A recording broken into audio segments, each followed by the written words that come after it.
السلام علیکم۔ رات کے 8 بجے ہیں۔ یہ ریڈیو پاکستان ہے۔ خبرنامے کے ساتھ حاضر ہے حمیرہ رانا اور عبد القدیر۔ پہلے اہم خبروں کا خلاصہ۔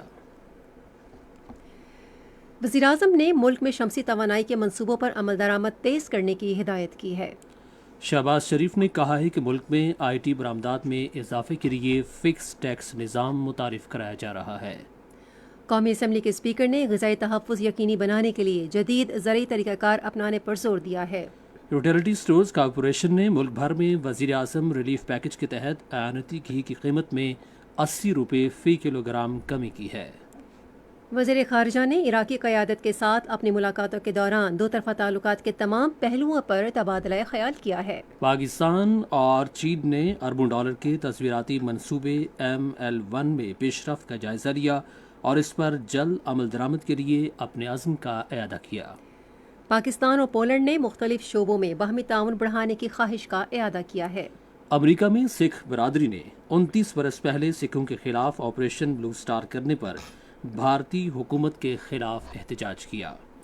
ایران نے ملک میں تیار کردہ پہلے ہائپر سونک بیلسٹک میزائل کی نمائش کی ہے۔ ہیٹی میں شدید سیلاب کے نتیجے میں کم سے کم 42 افراد ہلاک ہو گئے ہیں۔ اور محکمہ موسمیات نے جنوبی مغربی بحیرہ عرب میں شدید طوفان کا انتباہ جاری کرتے ہوئے متعلقہ اداروں کو خبردار رہنے کی ہدایت کی ہے۔ خبروں کی تفصیل کے لیے پہلے حمیرہ رانا۔ شکریہ قدیر۔ وزیراعظم محمد شہباز شریف نے برآمدی صنعت کی توانائی کی ضروریات ترجیحی بنیادوں پر حل کرنے کے لیے ٹھوس اقدامات کی ہدایت کی ہے۔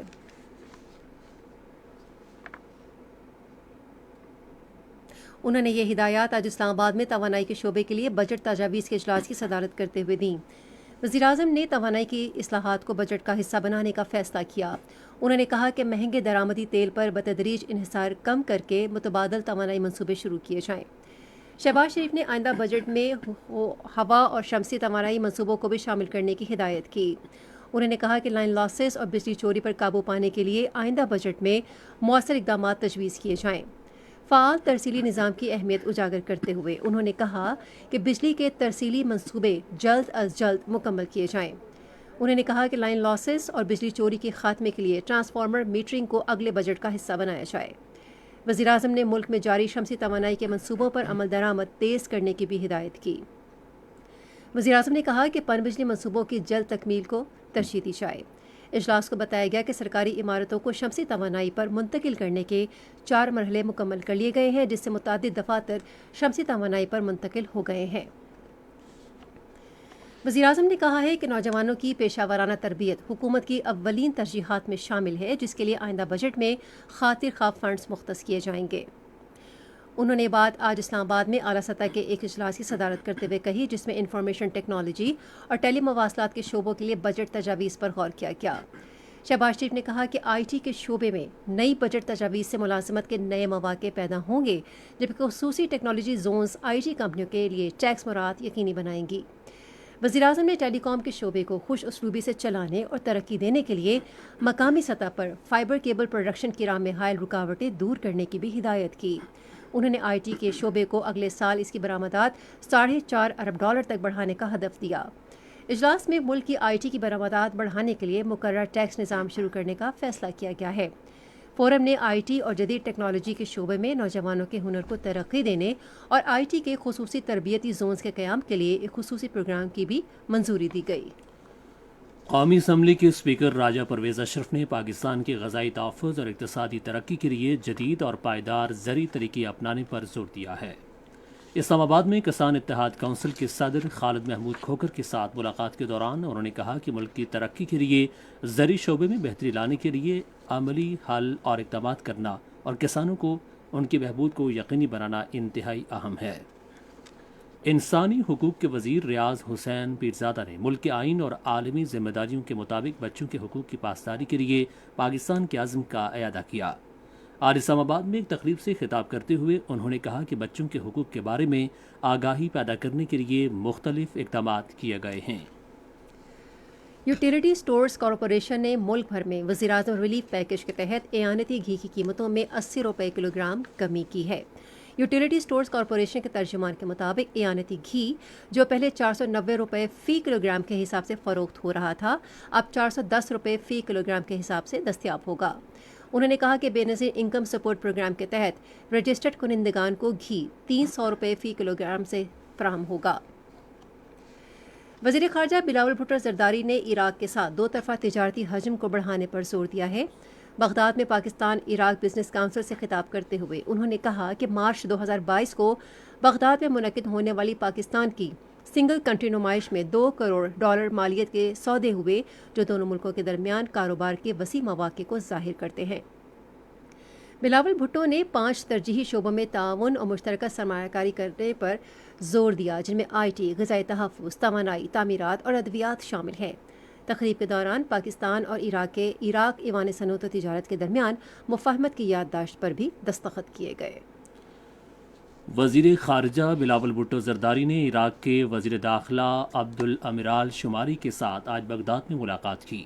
ملاقات کے دوران پاکستانی زائرین اور تاجروں کے لیے سہولیات سمیت دو طرفہ تعلقات کے تمام امور زیر غور آئے۔ وزیر خارجہ بلاول بھٹو زرداری نے عراقی پارلیمنٹ کے اسپیکر محمد حلبوسی سے بغداد میں ملاقات کی۔ دونوں ملکوں کے درمیان دو طرفہ تعلقات پر تبادلہ خیال کیا۔ وزیر خارجہ نے کہا کہ دونوں ملکوں کے درمیان اعلیٰ سطح کی وفود کے تبادلے ایک دوسرے کے تجربات سے استفادہ کرنے میں مددگار ہوں گے۔ وزیر خارجہ نے عراق کی حکمت پارٹی کے صدر عمار الحکیم سے بھی ملاقات کی اور انہیں دونوں ملکوں کے درمیان سیاسی تعلقات سمیت باہمی دلچسپی کے دیگر امور پر بھی تبادلہ خیال کیا۔ چین نے پاکستان کے ساتھ زمینی راستے کے ذریعے دو طرفہ تجارت بڑھانے کے عزم کا اظہار کیا ہے۔ چینی وزارت خارجہ کے ترجمان وینگ وین بن نے آج بیجنگ میں نیوز بریفنگ کے دوران ایک سوال کے جواب میں کہا کہ ان کا ملک پاکستان سے چین کی مارکیٹوں کے لیے معیاری زرعی مصنوعات کا خیر مقدم کرتا ہے۔ گزشتہ ہفتے پاکستان کی جانب سے کراکرم ہائی وے کے ذریعے پہلا سمندری غذاؤں پر مشتمل کارگو چین کے خود مختار خطے سنکیانگ یوور کے شہر کاشغر پہنچا تھا۔ ادھر چین میں پاکستان کے سفیر معین الحق نے کہا ہے کہ پاکستان اور چین کی حکومتیں مزید سمندری غذائیں اور زرعی اجناس کراکرم ہائی وے کے ذریعے چینی مارکیٹوں تک لانے کے لیے مشترکہ کوششیں کر رہی ہیں۔ دوسری جانب چین میں پاکستان کے سفیر معین الحق نے چائنا نیشنل ریلوے ایڈمنسٹریشن کے ایڈمنسٹریٹر کے ساتھ ملاقات کی۔ ملاقات کے دوران انہوں نے کئی ارب ڈالر مالیت کے ML1 کے تصویراتی منصوبے میں پیش رفت کا جائزہ لیا اور اس کی جلد تکمیل کے عزم کا اعادہ کیا۔ پاکستان اور پولینڈ نے تجارت، سرمایہ کاری، توانائی، تیل اور گیس، ڈیری، زراعت، دفاع اور مالیاتی شعبوں میں تعاون بڑھانے پر اتفاق کیا ہے۔ یہ اتفاق رائے اسلام آباد میں منعقدہ دو طرفہ سیاسی مشاورتی اجلاس میں ہوا۔ پاکستانی سفیر محمد سلیم اور پولینڈ کی وزارت خارجہ کے انڈر سیکرٹری نے مشاورتی اجلاس کی مشترکہ طور پر صدارت کی۔ مشاورت کے دوران دو طرفہ مجموعی تعلقات کا جائزہ لیا گیا۔ فریقین نے دونوں ملکوں کے ذرائع ابلاغ اور چیمبرز آف کامرس کے درمیان تعاون کی حوصلہ افزائی پر بھی اتفاق کیا۔ وفاقی وزیر تجارت نوید قمر نے لندن میں ممتاز کاروباری کمپنیوں کے ساتھ ملاقات کی اور ان کی معیشت کے مختلف شعبوں میں پاکستان میں ممکنہ سرمایہ کاری پر تبادلہ خیال کیا۔ وزارت تجارت کی ایک پریس ریلیز کے مطابق وفاقی وزیر نے کاروبار میں سہولیات بڑھانے اور سرمایہ کاروں کے لیے محفوظ اور منافع بخش ماحول یقینی بنانے کے لیے حکومت کی جانب سے کی گئی اقتصادی اصلاحات کو اجاگر کیا۔ ملاقات میں Franklin Templeton, Amundi asset management, Wellington capital, ANBHSBC capital, Riyadh Saudi Aramco اور بولیبا سمیت سرمایہ کاری فرموں کے اعلیٰ عہدیداران نے شرکت کی۔ امریکہ نے کہا ہے کہ وہ ایک خوشحال اور مستحکم پاکستان دیکھنا چاہتا ہے کیونکہ یہ امریکہ اور پاکستان کے تعلقات کے مفاد میں ہے۔ واشنگٹن میں اپنی معمول کی پریس بریفنگ میں امریکی محکمہ خارجہ کے نائب ترجمان ویدانت پٹیل نے کہا کہ امریکہ اہم علاقائی اور سیکیورٹی کے امور پر پاکستان کے ساتھ رابطے میں ہے۔ امریکہ میں پاکستان کے سفیر مسعود خان نے کہا ہے کہ کاروبار میں مہارت رکھنے والے نوجوان IT ماہرین اور جدت پر مبنی سوچ، ٹیکنالوجی اور تجارتی نظام کو مشترکہ طور پر مضبوط بنانے کی بنیاد رکھ کر پاک امریکہ تعلقات کو آگے بڑھا رہے ہیں۔ پاکستانی سفیر نے ان خیالات کا اظہار امریکی فنڈ سے چلنے والے پروفیشنل فیلوز پروگرام کے تحت امریکہ کا دورہ کرنے والے کاروباری نوجوانوں کے گروپ کے ساتھ گفتگو کرتے ہوئے کیا۔ مسعود خان نے کہا کہ وفود کے باہمی تبادلے اور پیشہ ور نوجوانوں اور تجارتی رہنماؤں کے درمیان رابطے ہمارے دو طرفہ اور تجارتی تعلقات مضبوط بنانے اور دونوں ملکوں کے درمیان غلط فہمیوں کو دور کرنے میں مدد دیں گے۔ یہ خبریں آپ ریڈیو پاکستان سے سن رہے ہیں۔ یہ ریڈیو پاکستان ہے۔ اب آپ شکیل احمد سے خبریں سنیے۔ پاکستان نے عراق میں پرسروں مطلع کیا ہے۔ Radio Pakistan news. قیام پاکستان سے لے کر اب تک تصدیق شدہ اور مستند خبروں کا واحد باوثوق ذریعہ، براڈ کاسٹنگ کی درخشاں تاریخ کا وارث ریڈیو پاکستان کا شعبہ خبر، ملک کے طول و عرض میں موجود ریڈیو پاکستان کے نمائندگان لمحہ بلمحہ بدلتی صورتحال سے رکھتے ہیں آپ کو باخبر۔ صرف یہی نہیں بلکہ ریڈیو پاکستان آپ تک پہنچاتا ہے بین الاقوامی افق پر رونما ہونے والے واقعات کا احوال۔ نظریاتی سرحدوں کا محافظ ریڈیو پاکستان، جس نے بیڑا اٹھایا عوام کو مستند تازہ ترین خبروں سے آگاہ رکھنے کا۔ خبرنامہ ہو، ہر گھنٹے بعد نشر ہونے والے انگریزی اور اردو کے بلٹنز، علاقائی زبانوں میں خبریں، یا ثقافت، تجارت، فن، سائنس اور کھیل سے جڑی خبریں ہوں، ہمارے رپورٹرز اور مدیران محنت اور احساس ذمہ داری کے ساتھ آپ تک پہنچاتے ہیں سنسنی سے پاک حقائق پر مبنی سچی خبر۔ روایتی براڈ کاسٹنگ کو برقرار رکھنے کے ساتھ ساتھ دور جدید کے تقاضوں سے ہم آہنگ ریڈیو پاکستان اب سوشل میڈیا کے تمام پلیٹ فارمز پر،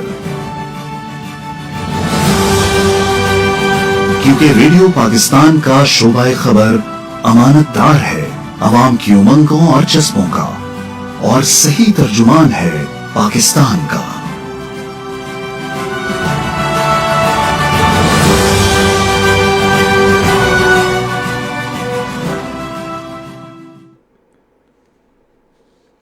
بریک کے بعد خوش آمدید۔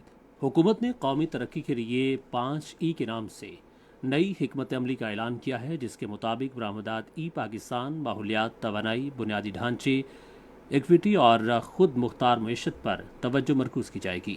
آج شام ایک نیوز کانفرنس میں اصلاح عمل کی تفصیلات بتاتے ہوئے وزیر منصوبہ بندی احسن اقبال نے کہا کہ پہلا برآمدات سے متعلق ہے۔ حکومت صنعت سمیت برآمدی شعبوں، زراعت، IT، معدنی ترقی اور افرادی قوت کے شعبوں کو مزید بہتر بنائے گی۔ دوسرے کی وضاحت کرتے ہوئے جو پاکستان اور ڈیجیٹل پاکستان سے متعلق ہے، وزیر منصوبہ بندی نے کہا کہ انٹرنیٹ سب کے لیے پروگرام کے تحت ڈیجیٹل تربیت، انفارمیشن ٹیکنالوجی، مصنوعی ذہانت، سائبر سیکیورٹی، ریموٹ سرور نظام کو ترقی دی جائے گی۔ احسن اقبال نے تیسرے کے بارے میں بتایا کہ یہ ماحولیات سے متعلق ہے۔ اس سلسلے میں پانی کے ذخائر اور غذائی تحفظ کے امور پر بھرپور توجہ دی جائے گی۔ فورتھ توانائی اور انفراسٹرکچر کی اہمیت اجاگر کرتے ہوئے احسن اقبال نے کہا کہ حکومت توانائی کی بچت پر توجہ مرکوز کر رہی ہے، جس کے تحت پرانے بجلی کے بل، گیزر اور بجلی کے دیگر آلات کو LED لائٹس اور توانائی بچانے والے دیگر گھریلو آلات سے تبدیل کیا جائے گا۔ 5ویں اور آخری کا ذکر کرتے ہوئے منصوبہ بندی کے وفاقی وزیر نے کہا کہ مساوات اور بااختیار بنانے کے لاہے عمل سے معاشرے میں عدم مساوات کا خاتمہ ہوگا۔ اگلے 10 سال پوری قوم کو محنت کے ساتھ وہ اہداف جو ہم نے 5 E's کے اندر رکھے ہیں کہ ہم ایکسپورٹ کو فوکس کریں، ہم پاکستان پہ فوکس کریں، ہم اپنی انوائرمنٹ کے چیلنجز کو میٹ کریں، ہم اپنے انرجی سیکٹر کو ایفیشینٹ بنائیں، اور ہم اپنے ملک میں اتنے وسائل پیدا کریں کہ جس سے ناہمواری کو ہم دور کر سکیں۔ یہ کرنے کے لیے ہمیں پولیٹیکل سٹیبلٹی چاہیے ہوگی کہ ہم اس پولیٹیکل سٹیبلٹی کے ذریعے اکنامک کنٹینیوٹی آف پالیسیز کو یقینی بنائیں، چونکہ جو پالیسیز ہیں وہ 10 سال سے پہلے نتائج نہیں دیتے۔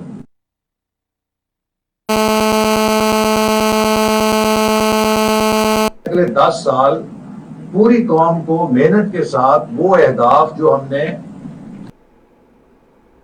وزیر توانائی انجینئر خرم دستگیر خان نے آج Faisalabad electric supply company headquarters میں جدید میٹرنگ سیل کا افتتاح کیا۔ اس موقع پر خطاب کرتے ہوئے انہوں نے کہا کہ اسے کمپنی اور صارفین کے لیے میٹر ڈیٹا تک حقیقی وقت میں رسائی کے حوالے سے ایک انقلابی قدم قرار دیا۔ وزیر نے کہا کہ AMI کی بہترین ٹیکنالوجی کے نفاذ کے ذریعے توانائی کے شعبے کو صارف دوست بنایا جا رہا ہے۔ پاکستان اور ایتھوپیا نے دونوں ممالک کے درمیان وفود کے تبادلوں کے ذریعے پارلیمانی تعاون بڑھانے پر اتفاق کیا ہے۔ یہ اتفاق ایتھوپیا کے سفیر جمال باقر عبداللہ اور سینیٹر مانڈوی والا کے درمیان آج اسلام آباد میں ہونے والی ملاقات میں ہوا۔ دونوں رہنماؤں نے دونوں ممالک کے درمیان معیشت، صحت، تعلیم اور سیاحت سمیت مختلف شعبوں میں باہمی اور ہمہ جہتی تعاون کے امور پر تبادلہ خیال کیا۔ آخری حج پرواز کی آمد کے ساتھ مدینہ منورہ میں حج سے پہلے پروازوں کا سلسلہ اختتام پذیر ہوگا۔ آج کراچی سے پی آئی اے کی پرواز کے 747 392 آزمین حج کو لے کر پہنچی۔ ریڈیو پاکستان کے نمائندے جاوید اقبال نے مکہ مکرمہ سے بتایا کہ حج سے پہلے انتظامات کے تحت آج سے حج کی تمام پروازیں براہ راست جدہ اتریں گی۔ آخری پرواز اس ماہ کی 21 تاریخ کو جدہ میں اترے گی۔ سعودی عرب کی وزارت حج نے حج سیزن کے آغاز کے پیش نظر عمرہ کی اجازت ناموں کا اجرا بند کر دیا ہے۔ وزارت حج کے مطابق عمرہ ویزے پر آنے والے تمام زائرین پر لازم ہے کہ وہ 20 ذیقعدہ تک مکہ مکرمہ سے روانہ ہو جائیں۔ اس سے قبل پبلک سیکیورٹی کے جنرل ڈائریکٹوریٹ نے حج سیزن کے لیے ایک خصوصی داخلہ پاس نہ رکھنے والے شہریوں کے لیے مکہ مکرمہ میں داخلے پر پابندی کا اعلان کیا ہے۔ گلگت بلتستان کی حکومت نے دیامر میں جنگل کا تحفظ اور نشو و نما یقینی بنانے کے لیے فارسٹ ورکنگ پلان کی منظوری دے دی ہے۔ سیکریٹری جنگلات گلگت بلتستان ظفر وقار تاش نے اس حوالے سے نوٹیفیکیشن جاری کیا ہے۔ منصوبے پر عمل درآمد پلان آفس کو عملے سمیت چلاس منتقل کر دیا گیا ہے۔ لانس نائک محمد صابر شہید کی نماز جنازہ ڈیرہ اسماعیل خان اور بعد ازاں ان کے آبائی گاؤں میں ادا کر دی گئی۔ شہید کو مکمل فوجی اعزاز کے ساتھ سپرد خاک کیا گیا۔ لانس نائک محمد صابر شہید نے گزشتہ روز جنوبی وزیرستان کے علاقے لداخ میں دہشت گردوں سے بہادری کے ساتھ لڑتے ہوئے جام شہادت نوش کیا۔ یہ خبریں ریڈیو پاکستان سے نشر کی جا رہی ہیں۔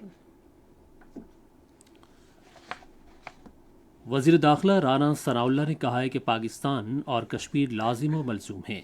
آج آزاد کشمیر کے شہر باغ میں ایک تقریب سے خطاب کرتے ہوئے انہوں نے کہا کہ پاکستان ہمیشہ بھارت کی غیر قانونی زیر قبضہ جموں کشمیر کے مظلوم عوام کے شانہ بشانہ کھڑا ہے۔ میرے کشمیری بھائیوں، پاکستان اور کشمیر یہ دو کالم ضرور ہیں لیکن ایک جان ہے۔ پاکستان اور کشمیر لازم و ملزوم ہیں۔ کشمیر کے بغیر پاکستان نامکمل ہے اور مقبوضہ کشمیر کے بغیر آزاد کشمیر نامکمل ہے۔ کشمیر جو ہے یہ پاکستان کی شہرت ہے۔ اس کے بغیر پاکستان کا زندہ رہنا جو ہے یہ مشکل ہے۔ یہ پاکستان کی سانسوں میں بسی ہوئی یہ بستی ہے۔ وفاقی وزیر نے کہا کہ آزاد کشمیر نے مسلم لیگ نون کے دور میں ریکارڈ ترقی کی، لیکن بدقسمتی سے تحریک انصاف کے گزشتہ 4 سال میں ترقی کا سفر پیچھے چلا گیا۔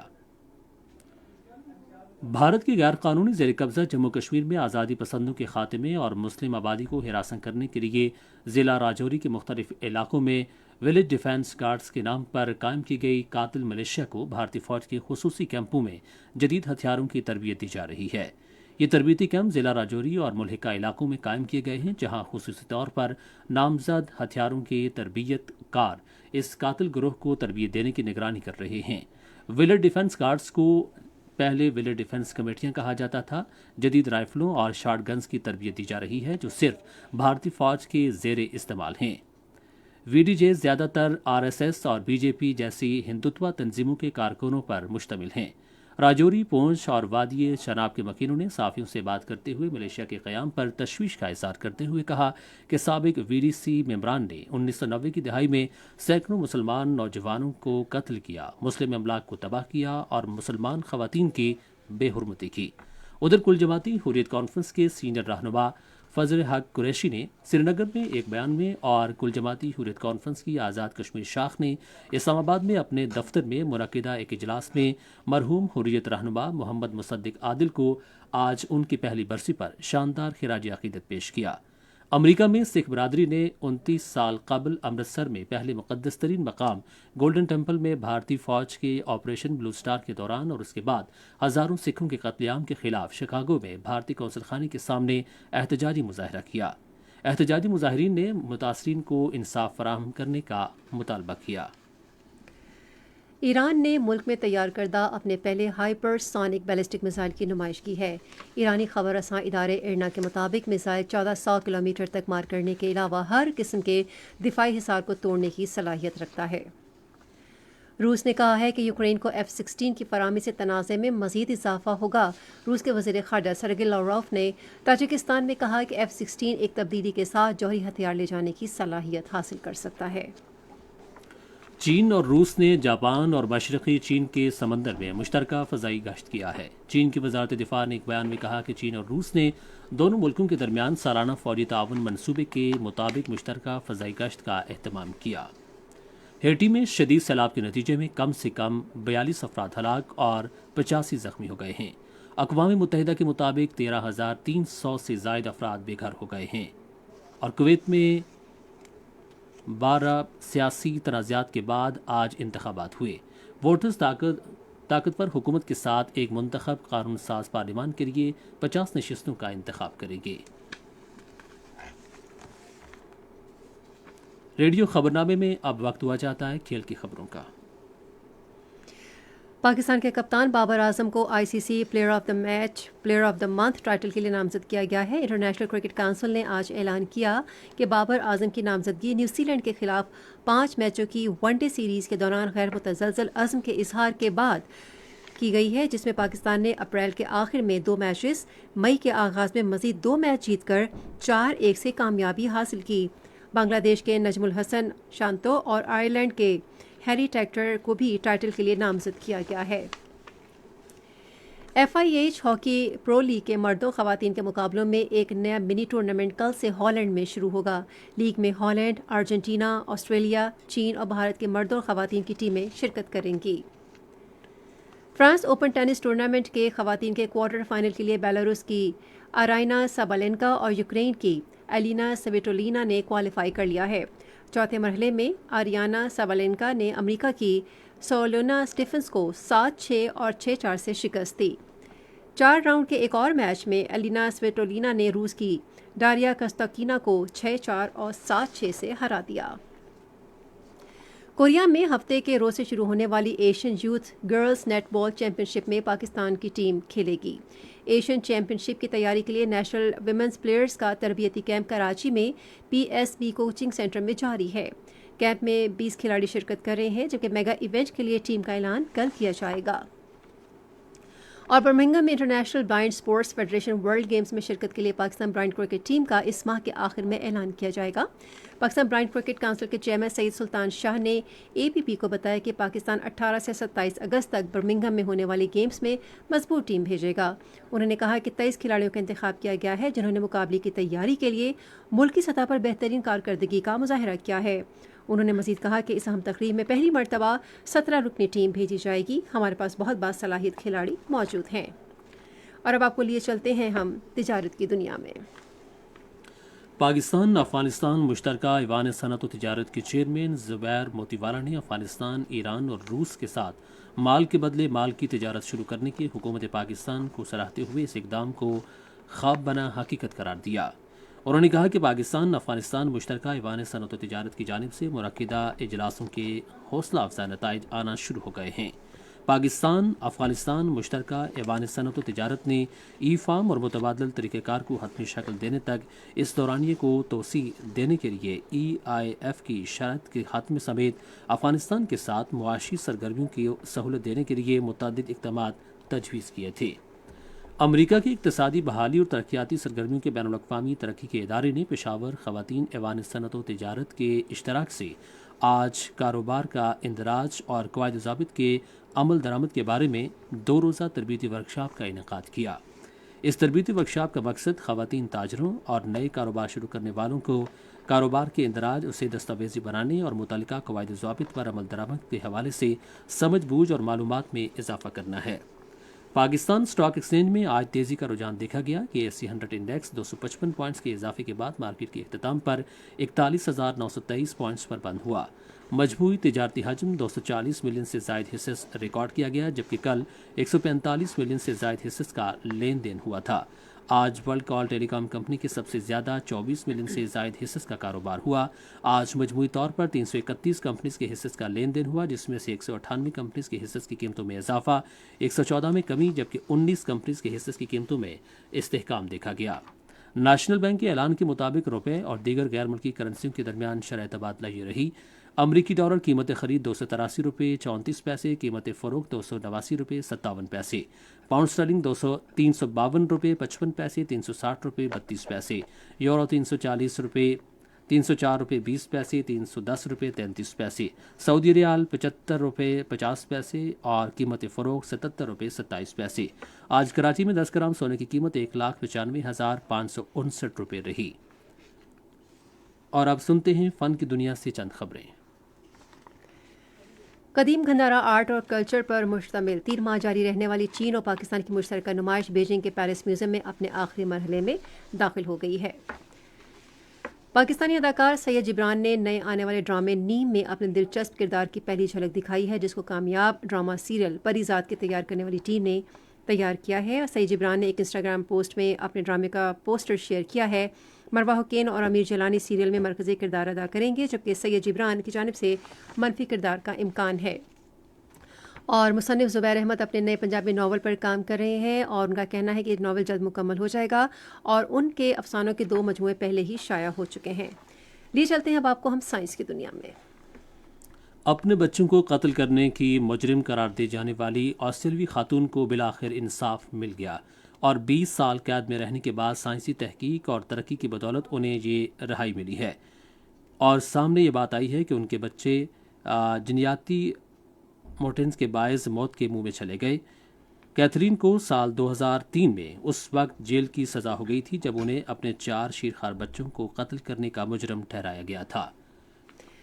اب پیش ہے موسم کی تازہ ترین صورتحال. آج لاہور میں تیز بارش کی وجہ سے موسم خوشگوار ہو گیا. تفصیل ہمارے لاہور کے نمائندے سجاد پرویز کی اس رپورٹ میں. السلام علیکم، میں ہوں سجاد پرویز. ریلوے اسٹیشن لاہور کے منظر میں آپ دیکھ رہے ہیں. پس منظر میں لاہور کا پلیٹ فارم نمبر 2 جون کی 6 تاریخ اس وقت شام کے 6 بجے ہیں اور پورا لاہور اس وقت جلدل ہوا ہے. دوسرا دھار بارش ہو رہی ہے اور خاص بات یہ ہے کہ اس وقت ریلوے اسٹیشن پر بھی آپ دیکھیے کہ شدید بارش کی وجہ سے پانی ریلوے ٹریک پہ بھی آیا ہوا ہے، ریلوے پلیٹ فارم پہ بھی آیا ہوا ہے. ٹرین کچھ آ رہی ہیں کچھ جا رہی ہے. اس وقت ریلوے اسٹیشن پہ کوئی ٹرین نہیں کھڑی کیونکہ کسی کا ٹائم نہیں ہے آنے کا. لیکن اہم بات یہ ہے کہ جون کا مہینہ آج پنجاب میں چھٹیوں کا بھی آغاز ہو گیا ہے. عموماً کہا جاتا تھا کہ گرمیوں کی چھٹیوں کو دی جاتی ہے بے حد گرمی ہوتی ہے، لیکن جب گرمی کی چھٹیاں ہو رہی ہیں لیکن گرمی نہیں ہوئی. ہمیں امید ہے کہ اہلیان لاہور اور خاص طور پر طلبا طالبات سب آج کے موسم کو انجوائے کر رہے ہوں گے. اس کے ساتھ ہی جو ہے یہ سجاد پرویز کو لاہور ریلوے اسٹیشن کے پلیٹ فارم نمبر 2 سے اجازت دیجیے. اللہ حافظ. دوسری جانب محکمہ موسمیات نے جنوب مشرقی بحیرہ عرب میں شدید طوفان کا انتباہ جاری کرتے ہوئے متعلقہ اداروں کو خبردار رہنے کی ہدایت کی ہے. منگل کو جاری کیے گئے بیان کے مطابق کراچی سے تقریباً 1500 کلومیٹر جنوب میں ہوا کے کم دباؤ میں شدت آئی ہے. ہوا کے کم دباؤ کے باعث سمندر میں آئندہ 18 سے 24 گھنٹے کے دوران گرم ہواؤں کے ساتھ سمندری طوفان کا امکان ظاہر کیا گیا ہے. یہ طوفان شمال اور شمال مغربی سمت کی جانب آگے بڑھ سکتا ہے. محکمہ موسمیات کی رپورٹ کے مطابق فوری طور پر پاکستان کے کسی ساحلی علاقے کو طوفانی صورتحال سے کوئی خطرہ نہیں ہے. ادھر محکمہ موسمیات نے آنے والے مانسون کے دوران معمول سے قدرے کم بارشوں کی پیشگوئی کی ہے، لیکن شمالی علاقہ جات میں معمول سے زیادہ بارشیں متوقع ہیں. بلوچستان کے مغربی علاقوں میں معمول کے مطابق بارشوں کا امکان ہے. محکمہ موسمیات نے خبردار کیا ہے کہ بڑے دریاؤں میں سیلاب کے خطرے کو خارج از امکان قرار نہیں دیا جا سکتا. اور اب گزشتہ 24 گھنٹے کا موسم کا حال ملاحظہ کیجیے. اسلام آباد، مظفر آباد اور Karachi 36 degree centigrade, Lahore 39، Quetta 35 اور مری 24 ڈگری سینٹی گریڈ، جبکہ سری نگر میں 26، Jammu 37، Leh 18، Pulwama 25، Shopian 24، Baramulla 23 degree centigrade record کیا گیا. خبرنامہ ختم کرنے سے پہلے اہم خبروں کا خلاصہ ایک بار پھر. وزیراعظم نے ملک میں شمسی توانائی کے منصوبوں پر عمل درآمد تیز کرنے کی ہدایت کی ہے. شہباز شریف نے کہا ہے کہ ملک میں آئی ٹی برآمدات میں اضافے کے لیے فکس ٹیکس نظام متعارف کرایا جا رہا ہے. قومی اسمبلی کے اسپیکر نے غذائی تحفظ یقینی بنانے کے لیے جدید زرعی طریقہ کار اپنانے پر زور دیا ہے. اور ہیٹی میں شدید سیلاب کے نتیجے میں کم سے کم 42 افراد ہلاک ہو گئے ہیں.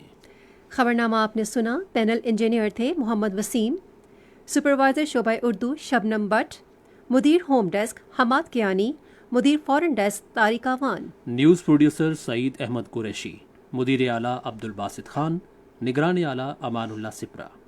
پیشکش شعبہ خبر ریڈیو پاکستان۔ مزید خبروں اور تجزیوں کے لیے آئیے ہماری ویب سائٹ پر radio.gov.pk اور آپ ریڈیو پاکستان کے آفیشیل فیس بک پیج ریڈیو پاکستان نیوز پر خبرنامے کی براہ راست ویڈیو اسٹریمنگ بھی ملاحظہ کر سکتے ہیں۔ اسی کے ساتھ اجازت دیجیے، اللہ نگہبان۔